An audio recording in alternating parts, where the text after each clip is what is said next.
Hello everyone, I am Swarnima Singh and I have given my CUT UG 2026 exam of physics on 15th May shift first.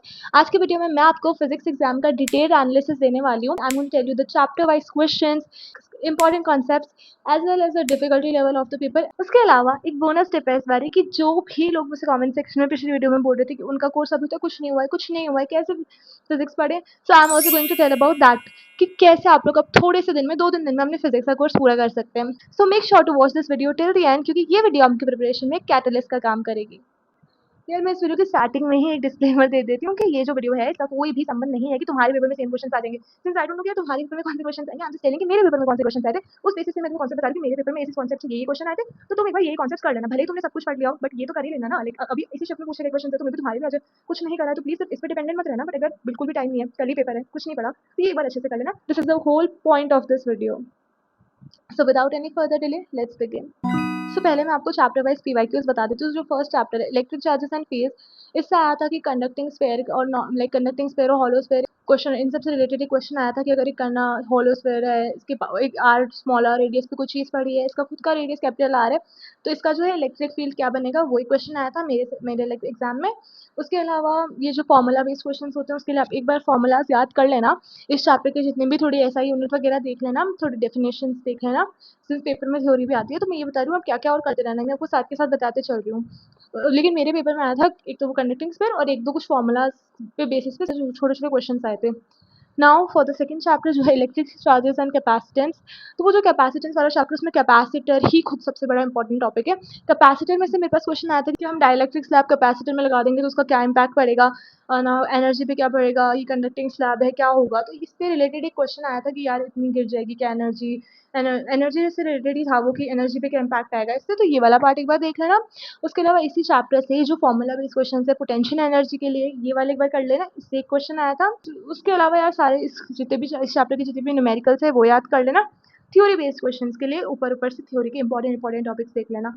Now third chapter current electricity, इससे एक तो question आया था कि है ना, like वो direct की ना ड्रिफ्ट वेलोसिटी का और करंट का रिलेशनशिप निकालो, ये क्वेश्चन मेरे एग्जाम में आया था. उसके अलावा इसी से एक और क्वेश्चन आया था जो शायद किसी ने भी एक्सपेक्ट नहीं किया होगा कि कंडक्शन करंट जो होता है उसको किसने डिस्कवर करा था. लाइक फिजिक्स में हम कहाँ ही सोचते हैं सारे डिस्कवरी वाले क्वेश्चंस भी आ जाएंगे, बट ये क्वेश्चन भी आया था. तो इसलिए मैं आपको कह रही हूँ थ्योरी पे फोकस करो क्योंकि ये क्वेश्चन हम सबसे ज्यादा छोड़ते हैं, हम देखते हैं यार ये कौन याद करे, बट इसमें से क्वेश्चन आ गया था. Option were Maxwell, hertz, Gauss and एक और कोई ऑप्शन था, तो ये चार ऑप्शन थे. तो इसमें आपको वर्क इसके हिसाब से आपको सॉल्व करना था. उसके अलावा इसी चैप्टर के अंदर जो सीरीज और पैरेलल वाला पूरा का पूरा कॉन्सेप्ट आ जाता है वो देख लेना. उसके अलावा पहले वाला जो चैप्टर था उसमें कैपेसिटर के भी जो बने हुए आते हैं पूरे के पूरे वो सर्किट्स वगैरह, उसका देख लेना, उसको भी सॉल्व करने को आया था. एंड इस चैप्टर से सीरीज पैरेलल का एक बार देख लेना. बाकी उस चैप्टर में कैपेसिटर के मैं जो सर्किट्स बता रही हूँ वो जरूर कर लेना, उसका भी क्वेश्चन आया था. Now chapter 4 moving charges and magnetism, इसके अंदर सोलेनॉइड तो ऑब्वियसली एक इंपॉर्टेंट टॉपिक है, इससे क्वेश्चन आया था सोलेनॉइड के कितने नंबर ऑफ टर्न्स करने पे क्या होता है, ये सारी चीजें एक बार पढ़ लेना. उसके अलावा इस चैप्टर का एक न्यूमेरिकल आया था कि अगर मैग्नेटिक फील्ड मतलब ना अगर ये चीज इतनी है, इलेक्ट्रिक फील्ड इतनी है, डिस्टेंस ये है, मैग्नेटिक फील्ड इतनी है, तो हमें थीटा निकालना था, तो साइन थीटा करके हमें थीटा निकालना था. तो ये वाले के एक बार आवे ना न्यूमेरिकल्स के लिए फॉर्मूला अच्छे से कर लेना. सिंस ये चैप्टर फॉर्मूला रहे इसमें बहुत सारे फॉर्मूलाज है तो अच्छे से इसके फॉर्मूलाज कर लेना ताकि आप हर न्यूमेरिकल सॉल्व कर सको. उसके अलावा इसी चैप्टर से वो जो करंट कैरिंग वायर होता है उसके अंदर से आया था कि पैरेलल वायर है, ये है वो है, तो इससे क्या होगा, तो पैरेलल वायर कंडक्ट लाइक ना करंट कैरिंग वायर का वो वाला जो पूरा कॉन्सेप्ट है वो वाला एक बार देख लेना. हाँ जो फिफ्थ चैप्टर है मैग्नेटिज्म एंड मैटर, वो वाला जो है वो बहुत छोटा सा चैप्टर है. उससे कॉन्सेप्ट है पैरामैग्नेटिज्म, डायमैग्नेटिज्म एंड फेरोमैग्नेटिक, ये जो सब्सटेंसेस होते हैं इनका अलग एक टैबुलर फॉर्म में आया था, मैच द कॉलम आया था, इनके एग्जांपल्स लिख रखे थे ना, आपको उनको मैच करके करना था. सिंपल क्वेश्चन है, यही आया था इस चैप्टर से. सिक्स चैप्टर जो है EMI electromagnetic induction, again formula based questions के लिए फॉर्मूला याद कर लेना. इससे लेंस जो लॉ जो है लेंस लॉ का एक बार देख लेना. उसका ना आया था कि अगर इसमें ये इनवर्ट फील्ड चल रही है, इसको पास लाए, इसको दूर करा तो इसकी फील्ड में क्या चेंज आएगा, तो इस टाइप के क्वेश्चन आए थे. तो इसको एक बार कर लेना इस कॉन्सेप्ट को. नाउ सेवन चैप्टर जिससे शायद हम सबको डर लगता है, ऑल्टरनेटिंग करंट, जो बहुत सारे लोगों का फेवरेट चैप्टर बिल्कुल नहीं होता है. सो ऑल्टरनेटिंग करंट के अंदर से एलसीआर सर्किट, इस पे क्वेश्चन आया था. रेजोनेंस, इस पे भी एक क्वेश्चन आया था. इसके अलावा इंडक्टिव इफेक्ट करंट का जो होता है वो इंडक्टिव सर्किट वो जो होता है उस पे भी एक क्वेश्चन आया था कि ये है, सो इंसर्ट कर देंगे तो इंक्रीज होगा डिक्रीज होगा वोल्टेज वगैरह, तो ऐसे कुछ क्वेश्चन आए थे. तो ये वाले क्वेश्चन जो होते हैं ना जो दिमाग लगा के हमें करने पड़ते हैं, इसके लिए एक बार कॉन्सेप्ट क्लैरिटी जरूर कर लेना. Now at chapter again one of the most serious chapters electromagnetic waves. इसके अंदर से ना देखो यार एक वो सीरीज ऑब्वियसली बहुत ज्यादा इंपॉर्टेंट है हमारी इलेक्ट्रोमैग्नेटिक सीरीज, वो पूरी की पूरी रेडियो वेव, माइक्रोवेव, गामा रेव, एक्स रे. तो ये जो है है इसके ना वेवलेंथ के ऊपर हमारे क्वेश्चन आया था कि ना अगर नीचे ये चार ऑप्शन दे रखे हैं, इनको डिक्रीजिंग ऑर्डर ऑफ वेवलेंथ में घुमाओ, रेडियो वेव, माइक्रोवेव, गामा रेव, एक्स रेज। तो ये जो चीज़ है ना, इसको एक डिक्रीजिंग ऑर्डर में लगाना था, तो इसके लिए आपको इसका पूरा ऑर्डर पता होना चाहिए। सिंस बहुत ईजी है, इसकी फ्रीक्वेंसी और वेवलेंथ दोनों देख लेना, तुम्हारा काम हो जाएगा। उसके अलावा एग्जाम्पल बेस्ड क्वेश्चन भी आए थे कि यार रेडियो वेव लिखी हुई है, माइक्रोवेव लिखी हुई है, इसका ये एग्जाम्पल लेके आए, तो उसको टैबुलर फॉर्म में आए थे, तो उसको भी अरेंज करना था। तो वो वाला क्वेश्चन के लिए एक बार एग्जाम्पल्स इनके देख लेना कि क्या है, किस चीज़ में यूज़ हो रहा है। Now for the ninth chapter light, जो हम सबको पता है बहुत इंपॉर्टेंट चैप्टर है। इसमें एक क्वेश्चन आया था कि लेंस है, लेंस को हाफ कवर कर दिया, इमेज पे क्या फर्क पड़ेगा। इमेज जो है वो अब हाफ बनेगी, फुल बनेगी, फुल इंटेंसिटी की बनेगी, हाफ इंटेंसिटी की हाफ इमेज बनेगी, फुल इमेज बनेगी, क्या है ये चीज़ आई थी। तो इसके लिए एक बार पूरा का पूरा देख लेना। वैसे क्वेश्चन एग्जैक्ट ये था कि लेंस है, इसको हाफ कवर कर दिया है, अब जो है इमेज वो हाफ बनेगी या फुल बनेगी, हाफ बनेगी, फुल इंटेंसिटी बनेगी, फुल बनेगी, लो इंटेंसिटी बनेगी, ये था। इसके अलावा टेलीस्कोप वाला जो पार्ट है उससे न्यूमेरिकल आया था, तो ऑब्वियसली ये पढ़ लेना एक बार वो भी। उसके अलावा इमेज फॉर्मेशन F2 पे था, कहाँ बना, इस टाइप का क्वेश्चन आया था, तो ये वाला पार्ट एक बार रीड कर लेना पूरा का पूरा। न्यूमेरिकल बेस्ड क्वेश्चन आ सकते हैं तो न्यूमेरिकल कर लेना। 10th chapter wave optics. जो वेव ऑप्टिक्स है इसमें से YDSC Young's double slit experiment, इस पे से एक न्यूमेरिकल आया था। उसके अलावा इसके अंदर जो डिफ्रैक्शन वगैरह सारी चीज़ें, इंटरफेरेंस, डिफ्रैक्शन, इन सबका एक बार डेफिनेशन देख लेना। सिंस अगर तुम्हारे डेफिनेशन बेस्ड क्वेश्चन आ जाए, सिंस थ्योरी भी आ रही है पेपर में, तो तुम उसे अटेम्प्ट कर सकते हो। इसलिए एक बार वो वाला पार्ट देख लेना। इनफैक्ट वो जो है कि किस साइंटिस्ट ने कहाँ तक का लाइक अपना डिस्कवरी कर लिया था। आइंस्टीन था तो उसने उन्होंने कहाँ तक की डिस्कवरी कर ली थी, मैक्सवेल ने कहाँ तक की कर ली थी, ये जितनी भी चीज़ें हैं उसके लिए एक बार ये वाला पार्ट देख लेना तुम लोग प्लीज, ये वाला, क्योंकि इससे क्वेश्चन आने की प्रोबेबिलिटी है। मेरे पार्ट में नहीं आया था बट पता नहीं, आई एम थिंकिंग आ सकता है, तो एक बार देख लेना। क्योंकि ऐसे यार कुछ चैप्टर्स में कुछ गिनी चुनी चीजें ही होती है जहाँ से आप थ्योरी का क्वेश्चन निकाल सकते हो, तो ये सारी पार्ट्स समहाउ बहुत ज्यादा इंपॉर्टेंट हो जाते हैं। Now for the 11th chapter जो है dual nature of matter and it's radiation, इसके अंदर से जो फोटो इलेक्ट्रिक इफेक्ट है इसकी केस स्टडी आई थी, तो ये वाला पार्ट एक बार कर लेना। इसके अलावा यार इस चैप्टर के ग्राफ से इंपॉर्टेंट है ही, तो फ्रीक्वेंसी का, थ्रेशोल्ड फ्रीक्वेंसी का, ये सारा पॉइंट एक बार देख लेना। नाउ 12th चैप्टर जो है एटम्स, ये इसकी देखो बहुत अच्छी खासी वेटेज थी। 11, 12, 13, 14 मॉडर्न फिजिक्स, इसकी बहुत अच्छी वेटेज थी पेपर में।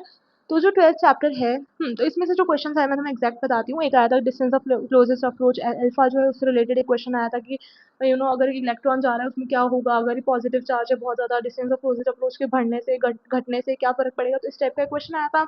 उसके अलावा एक क्वेश्चन आया था कि जो लाइक इधर लिखा हुआ था, for example this is a column, इस साइड लिखा हुआ था R, 1/r, 1/r square, 1/r cube, इस साइड कुछ लिख रखा था रेडियस, एनर्जी, ऑर्बिट, पता नहीं ऐसी कुछ चीजें लिख रखी थी।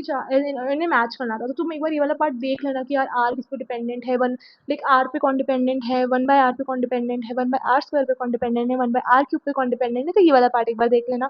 उसके अलावा बोर के जो पॉस्टुलेट्स जो हैं वो वाला पार्ट एक बार रीड कर लेना, मे बी इससे एक थ्योरी वाला क्वेश्चन तुम्हारे पेपर में बन जाए, क्योंकि PYQs जो मैंने सॉल्व किए थे उसमें थे इस टाइप के कुछ question. Now for the 13 chapter जो है न्यूक्लियर, न्यूक्लियर में से बाइंडिंग एनर्जी पे क्वेश्चन आया था। इक्वेशंस दे रखी थी चार, लिख रखा था ये एनर्जी, मैच करना था, मैच द कॉलम आया था, सिंपल था, तुम लोग लाइक पढ़ लेना वो वाला पार्ट। उसके अलावा इसी चैप्टर से एक पार्ट ये भी आया था कि न्यूक्लियस के बारे में चार चीजें लिख रखी थी, आपको बताना था इनमें से कौन सी जो है वो न्यूक्लियस के लिए सही है या गलत है। तो आपको मतलब इनमें से एक ही ऑब्वियसली सही है या गलत है, इनमें से कुछ एक था, पूरा ऑप्शन में से आपको ढूंढना था। तो एक चीज लिख रखी थी कि न्यूक्लियर फोर्स जो होता है वो ग्रेविटेशनल फोर्स से ज्यादा होता है, एक था न्यूक्लियर फोर्स स्ट्रॉन्गेस्ट फोर्स है, एक था कि ना जो न्यूक्लियर फोर्स है वो positive like repulsive in nature होता है। उसके अलावा एक और कुछ था, तो ऐसी कुछ चार चीजें लिख रखी थी, तो आपको वो अगेन सॉल्व करना था। Now for the semiconductor 14 chapter, इसके अंदर पीएन जंक्शन डायरेक्ट को क्वेश्चन आया था। एक एल्यूमिनियम और फॉस्फोरस है, डोपिंग होगी तो एन टाइप बनेगा या पी टाइप बनेगा, ये आया। तो उसके अलावा एक बार रेक्टिफायर वाला पार्ट देख लेना। नाउ मैंने आपको क्यों बताया है कि इससे ये आया है उससे ये आ सकता है, इसका मेन पर्पस ये है यार कि तुम समझ जाओ कि हम जो टॉपिक पढ़ रहे हैं उससे किस टाइप का क्वेश्चन बनने की हाई प्रोबेबिलिटी है। ये मैं आपको इस वीडियो के थ्रू बताना चाहती थी। नाउ फॉर द प्रिपरेशन वाला पार्ट, कि नहीं पढ़ा तो क्या करें, नहीं पढ़ा, 2-3 दिन में पेपर है, मॉडर्न फिजिक्स अच्छे से कर लो, इसकी वेटेज बहुत ज़्यादा थी, थ्योरी वाले क्वेश्चन अच्छे से कर लो, एंड जिन जिन चैप्टर्स के फॉर्मूला याद कर सकते हो वो कर लो। That's it. मैं नहीं कह रही ये चीज़ कर लो, यू विल स्कोर 250 में से 250, ओ वाओ, ऐसा कुछ भी नहीं हो सकता यार लास्ट मोमेंट पे, बट कुछ नहीं से कुछ थोड़ा बहुत सही होता है, इतना करके तुम्हारा स्कोर ठीक हो सकता है। आई नो अचानक से सुपरस्टार नहीं बन जाएगा तुम्हारा कोर्स, जीरो से हीरो 2 दिन में नहीं हो जाएगा, बट ये चीज़ें करने से जो भी लोग कह रहे थे हमें ठीक ठाक स्कोर ही लाना है, वही बता दो क्या करें मेरी पिछली वीडियो के कमेंट सेक्शन में, उनको ये चीज़ आई गेस हेल्प कर सकती है। Now for the difficulty level of the paper, paper wasn't very difficult या फिर very easy, it was easy to moderate, ठीक है तुम कर सकते हो। कुछ क्वेश्चंस इजी थे, ज़्यादातर क्वेश्चंस मॉडरेट थे, कुछ ही क्वेश्चंस हार्ड थे, तो बहुत बिल्कुल हार्ड पेपर नहीं आया। डूएबल पेपर था एंड या आई होप कि तुम्हारा पेपर भी बहुत ज़्यादा ईज़ी आ जाए। तो मैंने अब तुम्हें चैप्टर वाइज़ पीवाईक्यूज़ बता दिए हैं, इंपॉर्टेंट टॉपिक्स बता दिए हैं, मैंने ये भी बता दिया है कि कैसे तुम लोग ने जिन्होंने नहीं पढ़ा है वो क्या कर सकते हैं। मैंने ये भी बता दिया कि मॉडर्न फिज़िक्स की वेटेज कितनी थी, क्या थी, सब बता दिया, डिफ़िकल्टी ऑफ द पेपर भी बता दिया है। So I think that's it for today's video. I hope आपको वीडियो अच्छी लगी हो। अगर वीडियो को इस पॉइंट तक देख रहे थे तो do hit the like button, subscribe कर देना सिंस ऐसी और इन्फॉर्मेटिव वीडियोज़ तुम्हारे लिए मैं लाती रहूँगी। सो सब्सक्राइब कर देना so you won't miss that. And या next video will be of chemistry, don't worry, मैं केमिस्ट्री का वीडियो भी बहुत जल्दी अपलोड कर दूंगी। And if you want a video on English also you can tell me in the comment section since I am confuse कि आपका English का एग्जाम हो गया है।